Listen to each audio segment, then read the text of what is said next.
Hello, everybody. Welcome to today's live stream. We're discussing Roadmap to Apartheid, which is a 2012 documentary put together by Nogueira and Eron Davidson. Really interesting and useful documentary. One I'm sure perhaps has been replicated since, or maybe even had one beforehand.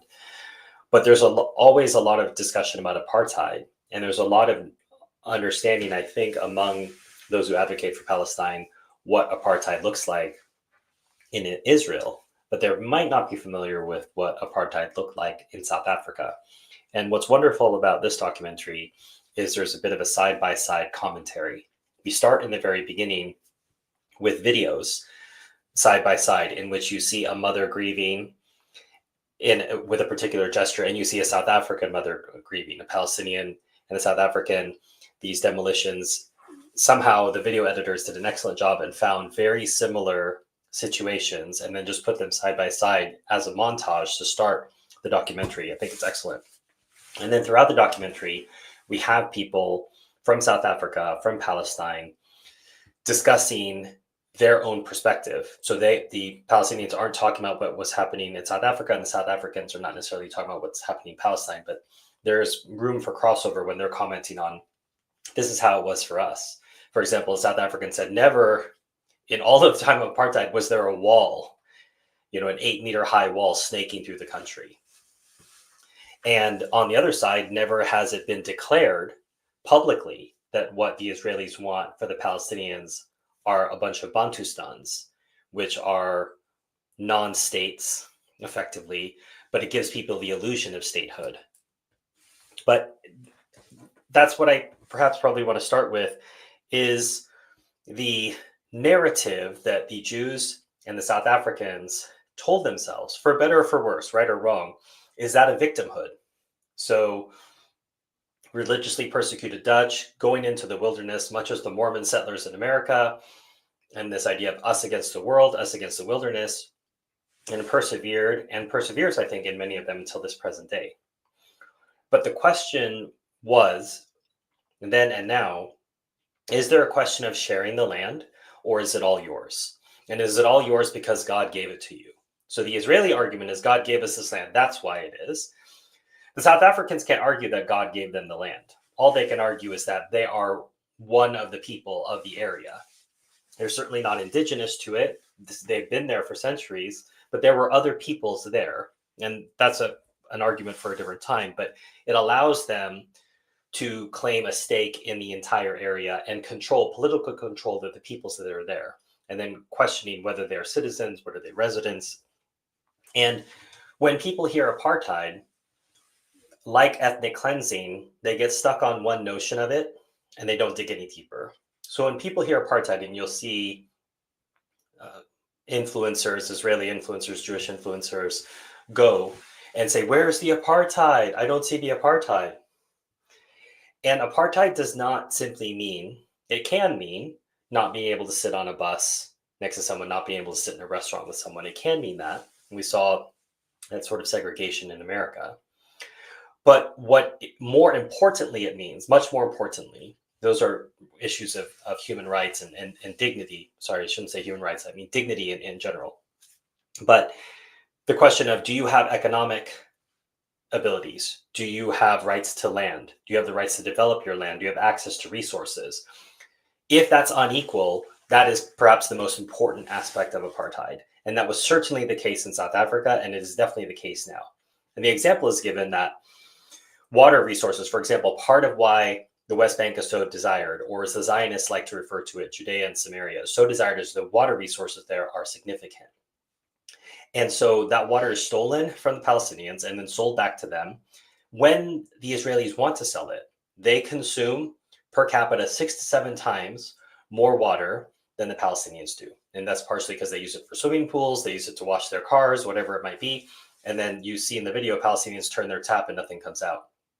So it's okay for the Israelis to have water, which they take from the West Bank, to power their fountains and their swimming pools. It's not okay for Palestinian people who are paying for their own water from the Israeli water company who's stealing it from them to have water so they can shower or they can cook. No, that can't happen.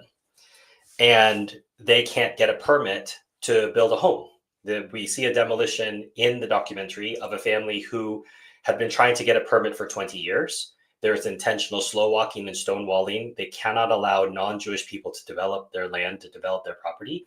And so when they did develop it, you see this demolition. And from the very beginning of the documentary, we see Jeff Halper.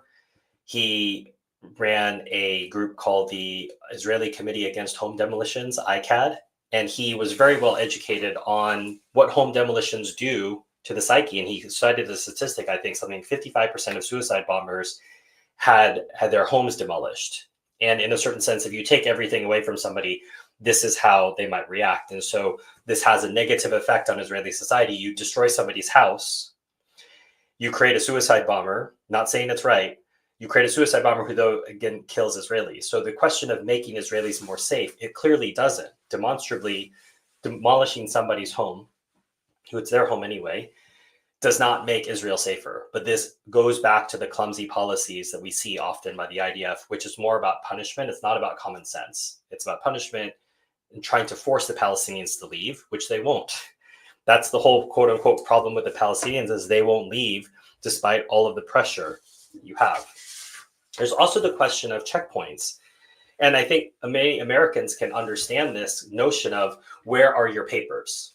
That's the implication of checkpoints. Where are your papers? And we see in the documentary, oh, come back tomorrow with tax paperwork showing that you are a resident in this place. I mean, this is absolutely crazy. You're just trying to walk somewhere, maybe to go to work or maybe to see a family member or whatever. Many people around the world, we don't feel the need to have to present ourselves or tell somebody why we're going to a certain place. We're not used to being stopped by the police asking, where are you going? For what reason? Show me your papers. That's what goes on in Israel every day. That's the question of apartheid. I went through one of those checkpoints in Hebron. And the reason I wasn't questioned is because I had a dark blue passport and I talked like this. And so I was allowed to just walk through with no questions. But not the people who actually live in the town. In Hebron, where there's 170,000, 180,000 Palestinians, 800 settlers who are surrounded by thousands of IDF troops, costing the Israeli taxpayer millions of dollars for this enclave for ideological reasons. There are these checkpoints all throughout the city for the people who were born and raised in that city. It doesn't make any sense. It's a huge waste. And at these checkpoints, there's often, I didn't have a chance to see it in my particular case. I didn't watch one of these humiliations happen personally, but I've seen it on video numerous times, enough to see people are humiliated at checkpoints. They're slapped, they're bullied, they're pushed. And more importantly, we have women giving birth at checkpoints because the Israelis are purposely delaying giving them permission to pass through to a hospital. And sometimes those children die with the mother giving them birth because they needed some particular care right as they were being born. We have another mother tearfully talking about the fact that her child needed medical care. They stopped her at the checkpoint and the child died before getting to the hospital. This is what apartheid does. Apartheid isn't just some psychological attack. It's an actual attack. We have people die because of it. And so seeing that happen, the South Africans reflect the fact despite whatever treatments we had, we never were giving birth at checkpoints. The brutality was not that much. So Israeli brutality, the Israeli form of apartheid in many measures is much beyond what South Africans had. And the South Africans, as their regime was failing due to boycotts, due to economic pressure, due to world isolation, they went to the Jews and they said, how is it that you've been able to sustain this? Not figuring out. And that's, I think, what's hilarious is the South Africans hadn't figured out the Jews had a trump card to play in the state of Israel that they weren't able to play in South Africa. And that perpetual victimhood, while the narrative makes sense among the Afrikaner community, it's not something that's globally understood, whereas it's been so well perpetuated, the idea of perpetual victims by the Israeli state and by Zionists in general around the world and organized Jewry. You have this sense of the one thing you can't say is that the Israelis are the wrongdoers in this situation. And what's interesting is we've lived long enough to see that narrative change. We've had enough children murdered, finally, I suppose, for the narrative to start to change just a little bit. That maybe possibly on Tuesdays, it could be that Israelis might be intentionally killing children. Maybe. We're starting to see that. And some of us can take great hope in it. Some of us might still be cynical that anything will change, but the moment is what the moment is. And Jeff Halper, he makes this point in his book, which I've done a review for on the channel if you want to go take a look at our videos. But he talks about the notion of a prison. And he says, if you look just from the top down at a prison, 95% of the prison is controlled by the inmates. The living areas, the kitchen, the yard, these are all controlled by the inmates. Only 5% of the prison is controlled by the guards. And some prisons are so sophisticated, you could argue only 1% would be controlled by the guards. If I were to judge and say, well, look at these people, they're here, they're in charge, that would only be true if there are no prison warders. So that's the case in Gaza, particularly. One of the top Israeli talking points, which constantly gets repeated, I answered it just a few days ago on social media. Someone had said, Israel left Gaza in 2005. And you can't leave a place if you still control the air, water, broadband, radio frequencies, border crossings. All of that's still controlled by Israel. So saying that they left, all they meant was they took their illegal settlers out. But that doesn't mean that they left Gaza. It just means our illegal settlers were removed by us, but we still control all access in and out of Gaza. And so that's a classic Hasbara, which is so easily refuted. And it's the same thing with ethnic cleansing. I saw this recently on one of these debates online, that someone thinks ethnic cleansing means murder. It can mean that, but it simply means removing people from a land. Sometimes that can mean by forcing them to get on trucks and getting them out. That's one form of ethnic cleansing. Another is killing them. So when people think apartheid, they think mostly of American segregation. Oh, you can't sit together on a bus, or you can't sit together in a restaurant. That's not the. If it were only that, I think the Palestinians could deal with that, and that wouldn't be what the international movement is for. It's for the fact that they're not allowed to have equal access to water. They're not allowed to develop their homes if they want to add another story onto their house, that the permits are not denied because their building plans are wrong or their architecture is silly. It's because the Israelis don't want to allow the Palestinians to develop themselves. The demolitions of homes, all of these things are part of a deliberate policy which has been known and purposely put forward very intentionally by the Israeli government, but is only now starting to come to the awareness of the world. And what I love about this documentary in particular is it gives you enough of a panorama that a beginner, someone who doesn't know anything about Israel and Palestine, can get a really good perspective from this documentary about what has happened and what is going on now. And what's interesting, the documentary came out in 2012, so it's 13 years old. This is being recorded in 2025. So all of the examples they give are still relevant. They focused on one town in particular, I think the town of Shufa, and they showed these roads that were blocked. These were roads coming out from the town. The Israelis had put rocks at the end of the road to prevent people from leaving their own village. And part of that is to put the pressure on so that they will leave. And they don't realize most of the Palestinians understand this trick. Some of them leave. I think the statistic they gave was 1 out of every 4 families. And I understand that. No one can tell the Palestinians what they are supposed to do in situations like that. But you can see if it's 1 out of 4, that means 3 out of 4 are staying. And they are not going to be taken by these tactics. And this goes back to what I've said before, the admiration I have for the Palestinian people, the sumud that they demonstrate, the attachment to the land. These are things that all of us could learn from. And more importantly, most important perhaps, the theological resignation to what is going on. As they hold their dead child in their hands, they say, blessed be God, God's will be done. That is something they could certainly teach Christians about resignation to God's will. So when we're looking at this documentary, if it's something that you want to recommend to people, and if you haven't had a chance to watch it before today's live stream, I can recommend it strongly. It's only, I want to say 90 minutes, a little over 90 minutes. It's something that you can easily share with somebody as an interesting conversation point. So do you know about South African apartheid? Did you know that Israeli apartheid has many similarities? It's a great document by Alice Walker, who is a wonderful artist in her own right, but lends her calm and expressive voice as the voice of this documentary. And I think it's because she's been an advocate for Palestine for many years. So it's wonderful to have Alice Walker narrating the documentary, but that's you could say a bonus. All the content is really what matters, and as I say, it will provide a good general overview of the conflict, talking about the settlements, talking about how the settlers act towards people, talking about how the Israeli government backs them up, talking about deliberate policies of the government, and talking about the end game, which in 2012 even was the question of BDS and how Israel had to fight against that because they know that's what finally toppled the South African regime, was international isolation, was international economic boycott. And they know, Israel knows, if that ever happens to their tiny little country, that it'll be the end for them. There's only so much that ideology can prop up for a certain amount of time. At some point, things fall. And that's why Israel has acted so urgently against the BDS movement. But it's continuing to grow, and more countries are doing so.